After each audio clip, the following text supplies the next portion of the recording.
Dear students, आज मैं लेके आया हूँ आपके लिए तीसरा पेपर भारतीय समाज और शिक्षा की यूनिट 3 और 4। क्योंकि परीक्षा नज़दीक है, बहुत अतिशीघ्र आने वाली है, तो मैं इसको 3 और 4 यूनिट को बहुत शॉर्ट में आपको समझाने जा रहा हूँ। तीसरी यूनिट का नाम है जेंडर, बालिका शिक्षा, निर्धनता, है ना, निर्धन वर्ग, अल्पसंख्यक, एक शिक्षा में चुनौती है ना। एक यूनिट ये है, एक यूनिट है चौथी यूनिट संवैधानिक उद्देश्य और मौलिक अधिकार। आप लाइक करिए, सब्सक्राइब करिए और अपने मित्रों को आगे तक पहुंचाइए। ये अपना पार्ट 5 4 वीडियो अपन पहले बना चुके हैं, इसकी ये पूरा लास्ट वीडियो है। पूरा ये थर्ड पेपर आपका कोर्स कवर हो जाएगा। पहला क्वेश्चन बन सकता है जेंडर क्या है ना, जेंडर समाजीकरण है ना, इस तरह का क्वेश्चन बन सकता है। तो इसका अर्थ है महिला व पुरुष दोनों की सामाजिक व सांस्कृतिक स्थिति, जिसको समाज सोचता है, समाज किस तरह से देखता है, अर्थात समाज महिला व पुरुष को किस तरह से देखता है, वही जेंडर है ना।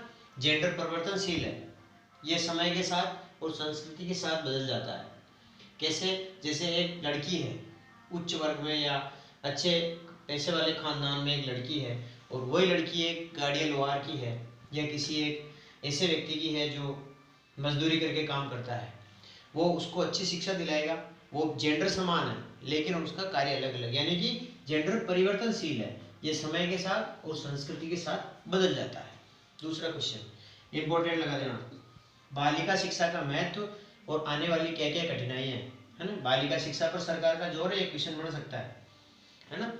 गर्ल्स एजुकेशन के ऊपर एक बालक शिक्षित होता है तो एक व्यक्ति शिक्षित होता है, ये ना, ये प्रचलित है। एक बालक को पढ़ाएंगे तो एक व्यक्ति शिक्षित होगा, लेकिन यदि एक बालिका को अपन शिक्षित कर देंगे तो पूरा परिवार शिक्षित हो जाएगा, पूरी पीढ़ियां शिक्षित हो जाएगी। गांधी जी ने भी बालिका शिक्षा पर बल दिया था। अब आती कठिनाइयां, कौन कौन सी समस्याएं आती है लड़कियों को पढ़ाने में, बालिका शिक्षा को आगे बढ़ाने में। लोग मानते हैं कि बालिकाओं को पढ़ाना धन और समय की बर्बादी है, एक ये मेंटलिटी सेट है, उसको भी दूर करना, ये एक कठिनाई है। दूसरा गरीबी है ना, जिस परिवार में गरीबी है वो लड़कियों को पढ़ा नहीं पाता है। तीसरी गर्ल्स स्कूलों की कमी है, हालांकि अब तो धीरे धीरे उत्तरोत्तर वृद्धि होने लगी है लेकिन फिर भी कमी है। रूढ़िवादी और संकीर्ण सोच बदलनी होगी, ये सोच भी है। छोटी उम्र में लड़कियों की शादी कर दी जाती है, वो भी एक बालिका शिक्षा में आने वाली कठिनाई है। जेंडर समाजीकरण इंपॉर्टेंट क्वेश्चन, जेंडर समाजीकरण, इसमें समाज व्यक्ति को अपनी परंपरा, रीति रिवाज आदि सिखाता है। इसकी 4 प्रक्रिया है, नोट कर लेना, इंपॉर्टेंट क्वेश्चन है। जेंडर समाजीकरण 4 प्रक्रिया है। छल योजना, पहली प्रक्रिया छल योजना, समाज लड़के को ताकतवर बताता है, वीर बहादुर बताता है, जबकि लड़कियों को कमजोर बताता है। ये छल हो रहा है, ये छल योजना है ना। जेंडर समाजीकरण की प्रक्रिया की 4 योजना, जिसमें छल योजना पहली। दूसरी है धाराबद्धता, है ना, लड़के लड़कियों के एक खास पक्ष की तरफ ध्यान देते हैं कि बच्चा यही करेगा, बच्ची यही करेगी, उस खास चीज पे ध्यान देना कि लड़कियां बर्तन मांजेगी, है ना, लड़का ये करेगा। तो ये जो समाज में रूढ़िबद्धता है, धाराबद्धता है ना, ये समाजीकरण को की प्रक्रिया है। कार्यों की पहचान, लड़कियों से कहा जाता है कि वे घर के कामकाज में ध्यान देवें, कार्य की पहचान है ना, और लड़के घर पर ध्यान देवें। चौथा मौखिक संदेश, समाज लड़कों को बहादुर बेटा कहता है जबकि लड़कियों को कमजोर बताता है। चौथा क्वेश्चन बन सकता है पितृसत्तात्मक व्यवस्था, इंपॉर्टेंट है, ये जो भी कुछ बता रहा हूँ ये बहुत महत्वपूर्ण क्वेश्चंस है। पितृसत्तात्मक का मतलब ऐसी व्यवस्था, ऐसे परिवार की व्यवस्था जो पुरुषों के हाथ में, पितृसत्तात्मक है ना, पिता के हाथ में हो, पुरुष के हाथ में होने वाली सत्ता पितृसत्तात्मक व्यवस्था होती है, यानी महिलाएं पुरुषों के अधीन में रहकर काम करेगी, है ना।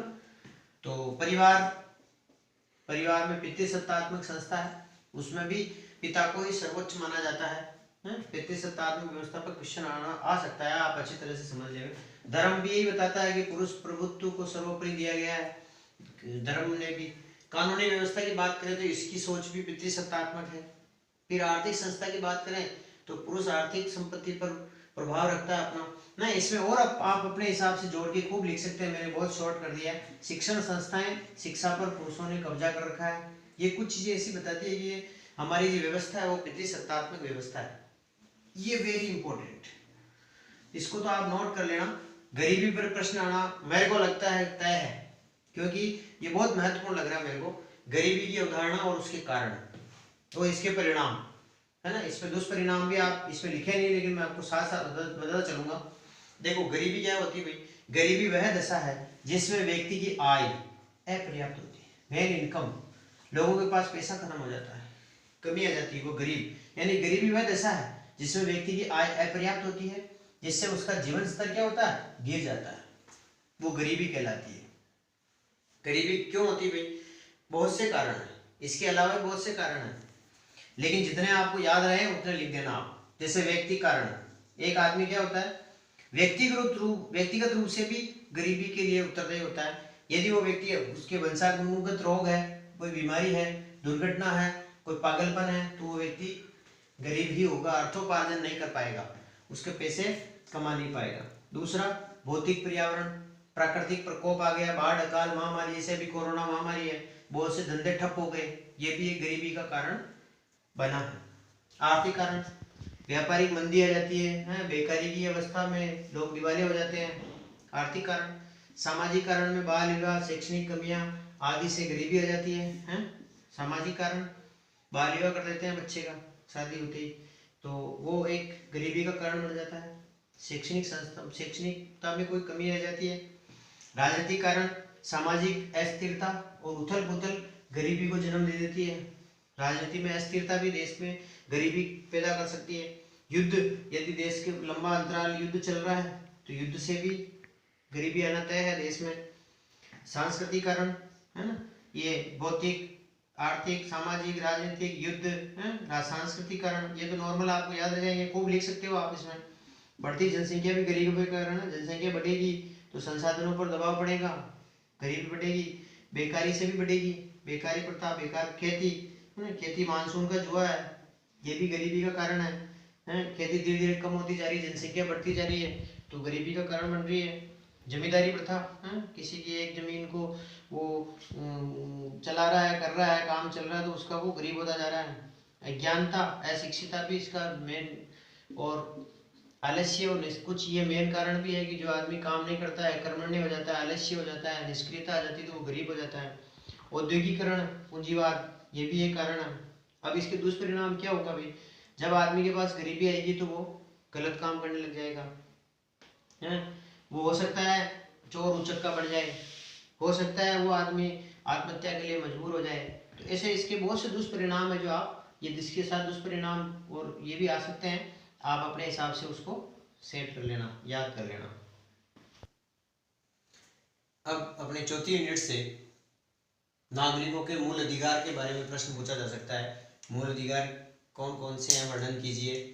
वे अधिकार जो नागरिकों को संविधान द्वारा प्रदत्त है, संविधान द्वारा दिए गए अधिकार ही नागरिक अधिकार है ना, नागरिकों के मूल अधिकार है, एवं जिनकी रक्षा की गारंटी संविधान देता है ना, रक्षा की गारंटी संविधान देता है। ये बिना भेदभाव के सबको दिए गए हैं, भारतीय नागरिकों को मूल अधिकार दिए गए हैं, है ना। पहला अधिकार, जैसे ही भारत देश में जन्म लेता है उस बालक को समानता का अधिकार मिल जाता है। हर व्यक्ति कानून के सामने समान है, कानून के सामने हर व्यक्ति समान है, चाहे उच्च वर्ग से हो, चाहे निम्न वर्ग से हो, चाहे किसी भी जाति का हो, किसी भी धर्म का हो।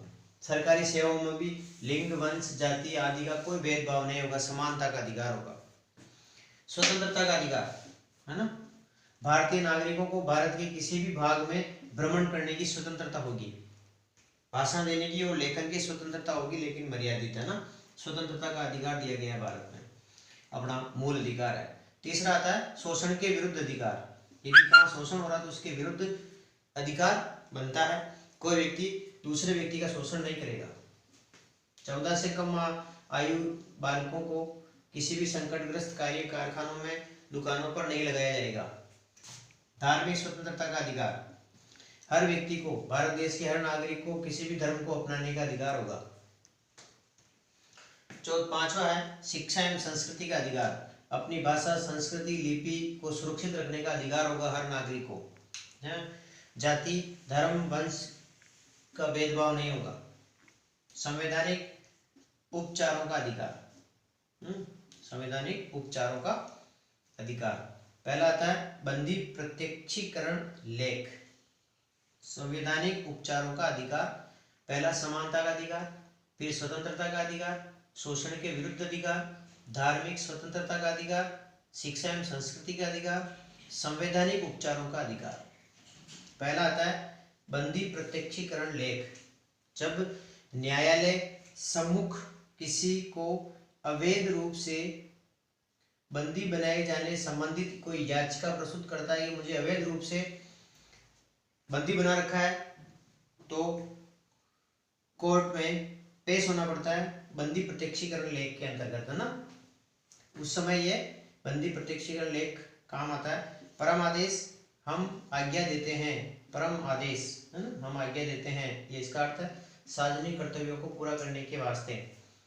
उत्प्रेक्षण लेख, पूर्ण रूप से सूचित करना, उत्प्रेक्षण लेख। अधिकार प्रच्छा, यानी किस आज्ञा से आपने ये काम किया है, ये इस तरह का, ये कुछ नागरिकों के मूल अधिकार है। अब चूंकि अपने पास एग्जाम का टाइम कम है तो मैं ज़्यादा लंबा खींचूंगा नहीं, आपको शुभकामनाएं देता हूँ और इस वीडियो को लाइक, शेयर और सब्सक्राइब जरूर कर दें। थैंक यू मित्रों।